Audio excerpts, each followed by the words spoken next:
जिन लोगों ने मेरी जिंदगी बर्बाद करने की कोशिश की, मैं उनको जिंदा नहीं छोड़ूंगा।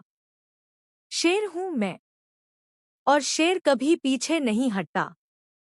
जिसने मेरे रास्ते में कांटे बोए हैं, मैं उन कांटों को भी तोड़ दूंगा और उन्हें सबक सिखाऊंगा।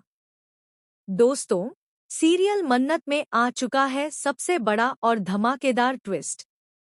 इस बार मामला इतना पेचीदा हो चुका है कि हर किरदार की किस्मत दांव पर लग चुकी है।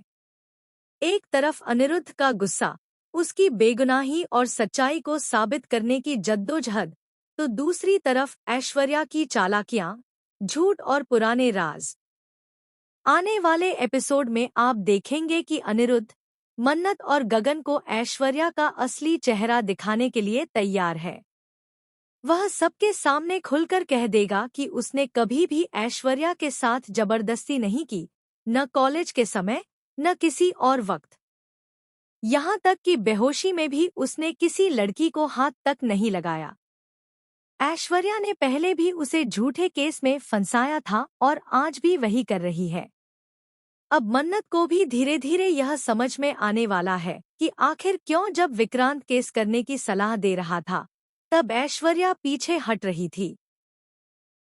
वह डरती थी कि अगर केस हुआ तो उसका सच सबके सामने आ जाएगा और उसकी बनाई हुई इज्जत की नकली दीवार गिर जाएगी। इसी बीच अनिरुद्ध अपने असिस्टेंट को भी डांट देता है और थप्पड़ मार देता है, क्योंकि उसने भी यह मान लिया था कि अनिरुद्ध ने जबरदस्ती की थी।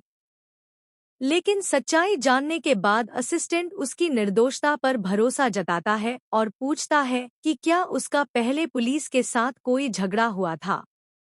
अनिरुद्ध हाँ में जवाब देता है और बताता है कि इसी पुराने विवाद का फायदा ऐश्वर्या उठा रही है।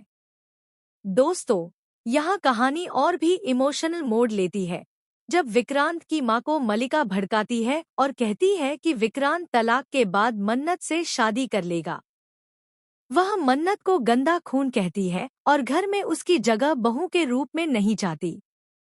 मां गुस्से में कहती है कि वह ऐसा कभी नहीं होने देगी। लेकिन कहानी का सबसे बड़ा पल तब आता है जब विक्रांत के पापा अपनी गलती मानते हैं और कहते हैं कि उन्होंने पहले बेटे के खिलाफ गलत फैसला लिया था, लेकिन अब ऐसा नहीं करेंगे। वह साफ कह देते हैं कि मलिका के हिसाब से नहीं, बल्कि सही गलत देखकर फैसला करना चाहिए। वह यह भी बताते हैं कि मलिका आज जेल में क्यों नहीं है, क्योंकि मन्नत ने उसके खिलाफ कोई केस नहीं किया। मन्नत अपने पापा के अतीत का सच सुनकर अंदर से टूट जाती है।